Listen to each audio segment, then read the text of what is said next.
questions 1 to 5.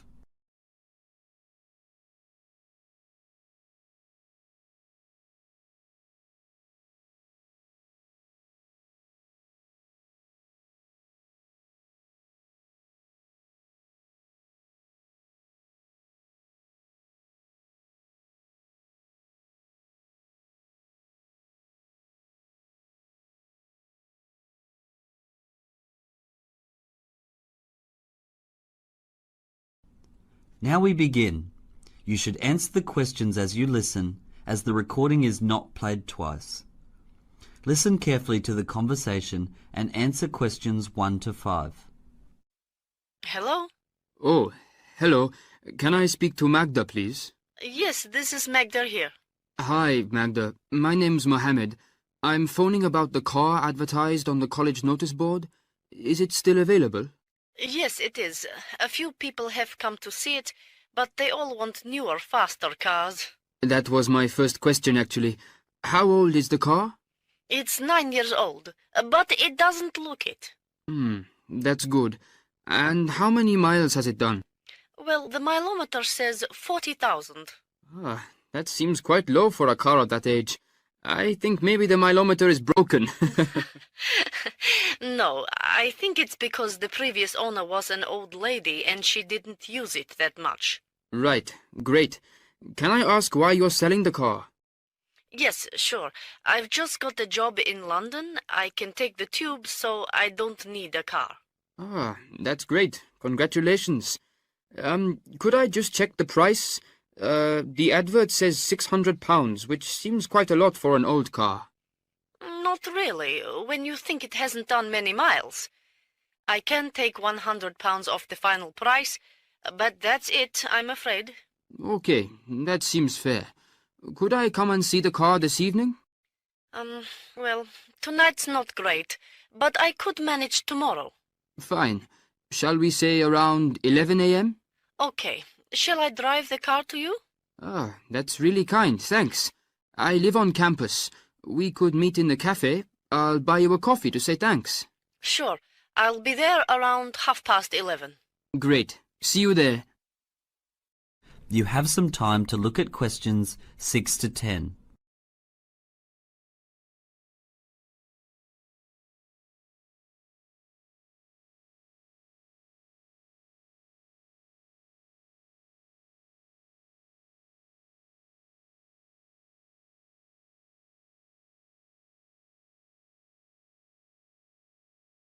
Now listen carefully and answer questions 6 to 10. Good afternoon, Wayne's Wheels. Can I help you? Hello, yes. I've just bought a car and I need some insurance. Okay, I'll ask you some questions and see what we can do to help. All right. So, let's start with your full name. My name is Mohammed Al-Sharif. I'm sorry, can you spell your surname? Yes, it's Al-Shariff.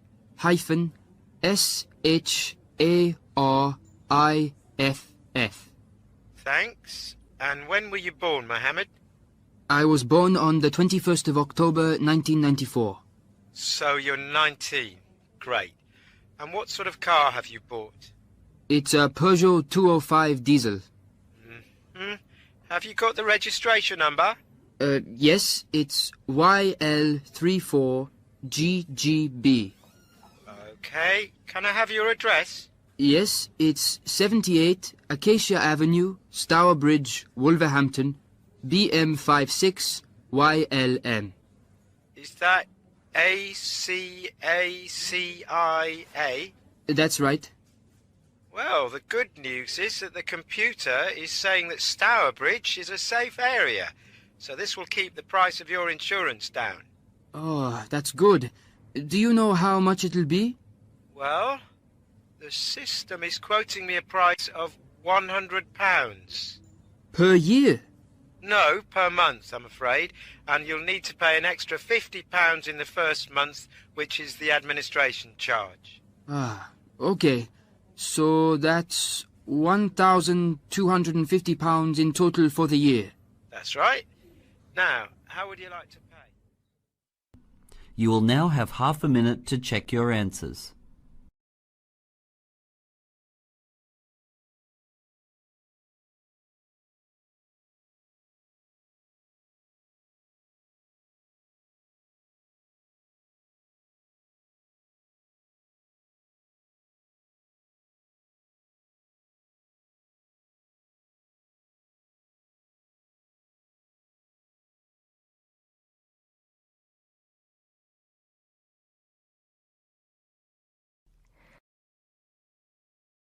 Now turns to Part 2.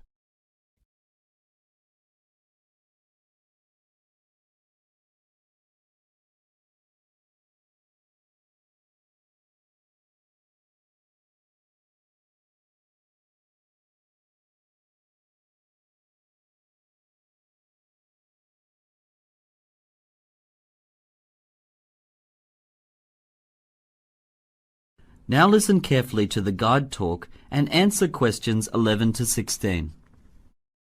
Hi there, everybody. Thank you so much for coming.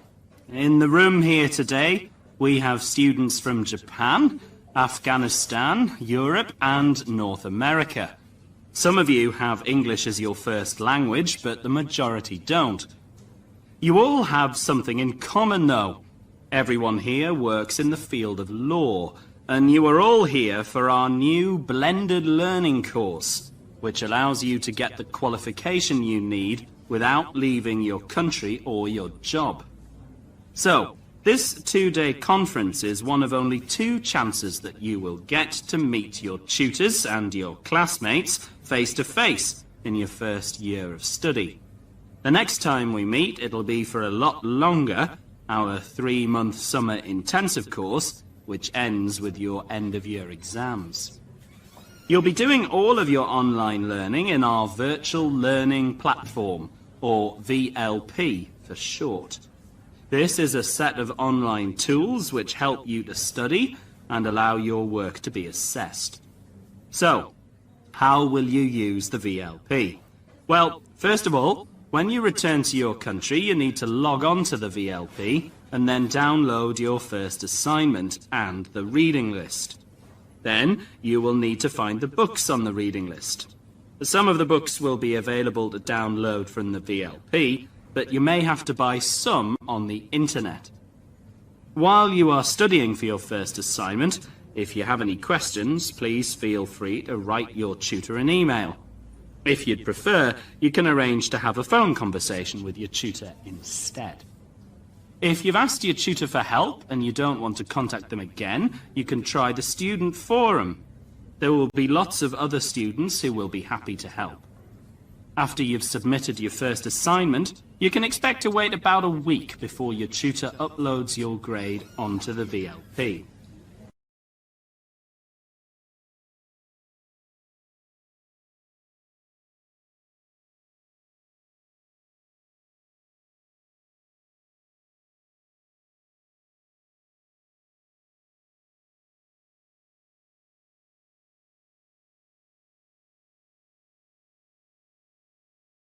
Now listen to the rest of the guide talk and answer questions 17 to 20.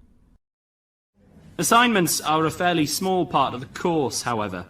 A lot more time will be spent participating in seminars and listening to lectures. There is 1 seminar per week, which you'll be able to participate in on the VLP. We try to choose a convenient time for everyone, but you may find that your seminar is very early in the morning or late at night. There are also 5 lectures per week. These are recorded and uploaded onto the VLP, and you can listen to them at a convenient time. Now, I think you all know that balancing a full-time job with studying isn't easy. It may be that from time to time you can't meet a deadline. If this happens, let your tutor know, and they will discuss how much extra time you need. There's also the option, in the most serious cases, to extend your degree, to give you another year of study time. We don't encourage you to do this. However, it is an option, and we can discuss it with you if necessary. So that brings me to the end of my talk. Has anybody got any questions? I know it's a lot to take in, so please don't hesitate to ask. You will now have half a minute to check your answers.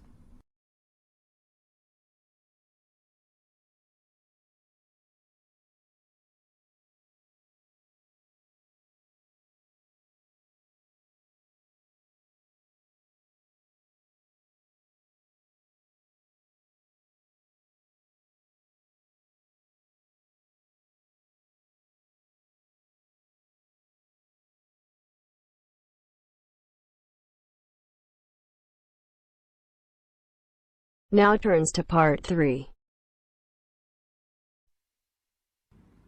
First, you have some time to look at questions 21 to 26.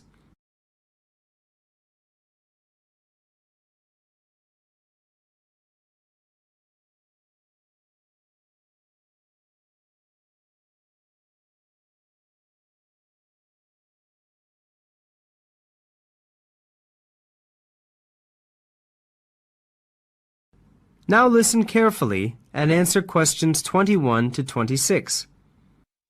Morning, Jane. Thanks for coming to see me. Take a seat. Thank you, Dr. Coulson. Now, you're probably wondering why I wanted to talk to you. Well, yes, it has been worrying me a bit. No need to worry. I just wanted to have a chat about your progress this term and, in particular, discuss your research project. OK. So, I should start by saying that you're a very active member of the seminar group. You have always prepared well for the seminars by reading around the subject, which is good. Thank you.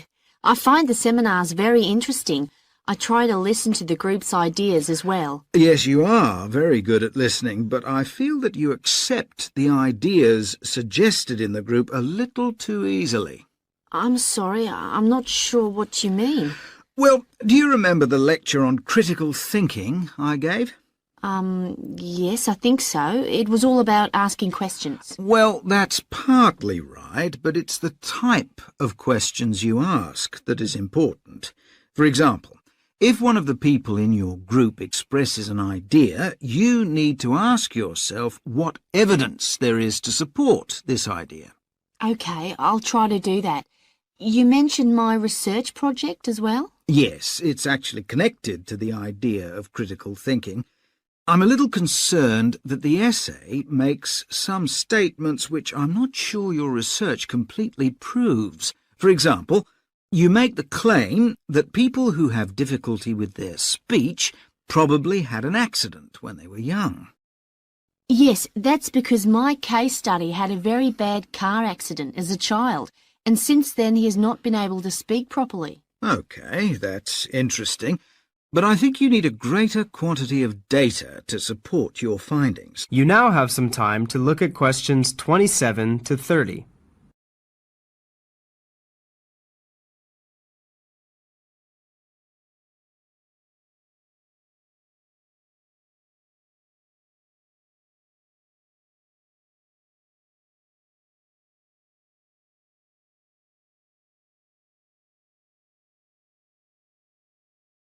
Now listen to the rest of the discussion and answer questions 27 to 30. You can't really rely on case studies alone.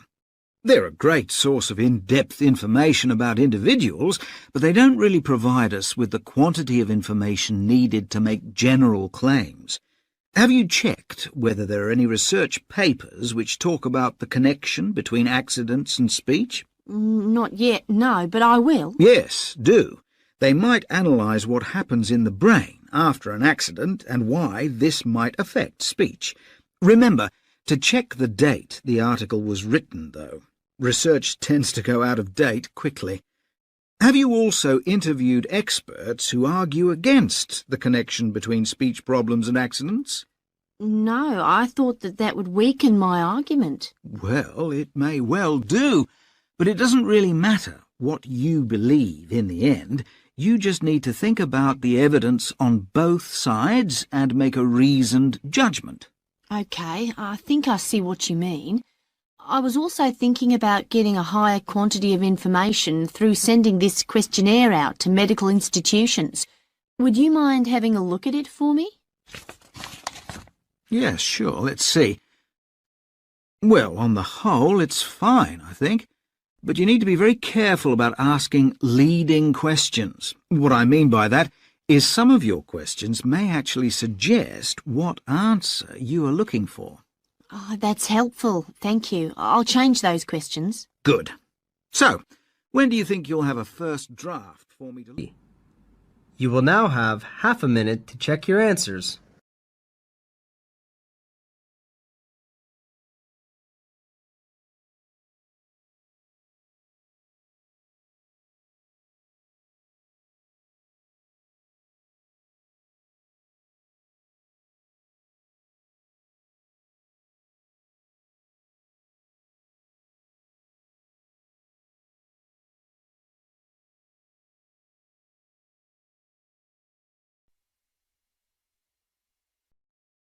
Now turns to Part 4. First, you have some time to look at questions 31 to 35.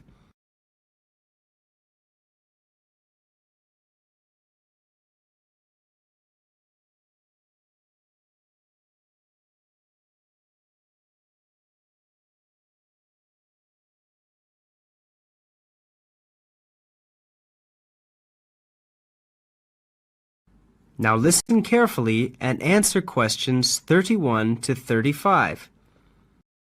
Hello everybody. So, as part of our study program this term, we've researched an aspect of archaeology which has some kind of mystery attached to it. I'm going to talk about the mysteries of the Great Pyramids of Egypt. In particular, I'm going to concentrate on the theories surrounding how the pyramids were built. I'm going to start by putting pyramids into their historical context. Then I'm going to look at the different ideas surrounding the building of the pyramids. At the end, there will be the chance to ask questions. So why are we so fascinated with the building of the pyramids? Well, it's to do with their enormous size and weight. The Great Pyramid of Khufu, for example, at Giza in Egypt, has a mass of 5.9 million tons, and it is around 146 meters tall. Approximately 2.3 million stone blocks were used to build it. Today's architects would have difficulties building a pyramid of this size and weight in the middle of a desert, even with the help of powered machinery. For the architects of 2550 BC, who didn't have modern technology to help them, building a pyramid must have been almost impossible. There's no doubt that they had a big workforce. During the 80 years of building this pyramid, between 20,000 and 30,000 workers helped with its construction. However, this doesn't explain how workers could lift and move a stone block which weighed over 2 tons. There have been several theories about this from leading archaeologists. You now have some time to look at questions 36 to 40.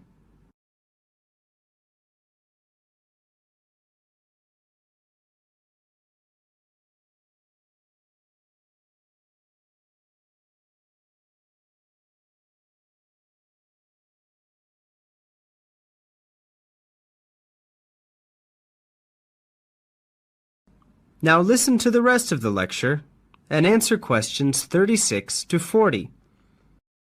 One common theory states that a straight ramp or slope was built outside the pyramid and workers could walk up the ramp pulling the stone block. This diagram at the top illustrates the theory. As you can see, one problem is the size of the ramp.